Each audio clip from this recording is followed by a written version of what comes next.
meron tayong batas eh. Opo. Parang may batas tayo para sa mga gift cards. Attorney, ano yun? Gift check law po siya. Gift check law. Law, Bakit opo. nagka-law?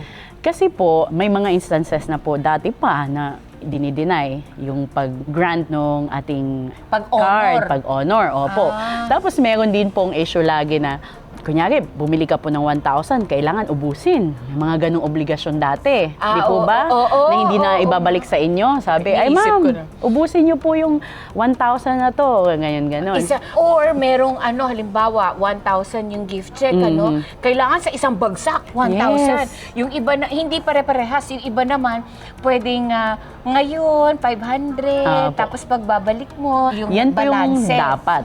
Yan po yung meron. dapat. Yung pong isa na dapat ubusin mo. Kunyari nakagamit ka lang ng 800, Ngayong hindi araw na na pwede. ito.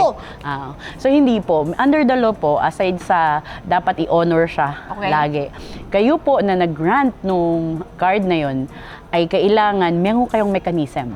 Your own rules or guidelines or SOP nung establishment nyo na kunyari may 200 na naiwan, hindi po natin sila sinasabihan paano nila gagawin, but it could be like they can put it in the check mismo na nagsasabi. Nakalagay, attorney. May 200 may na balance sobra. eh. Pwede mo yung pong gamitin yun in another instance. Pero hindi po pwede i-deny. Hindi during the day. Hindi obligasyon, ma'am. Hindi.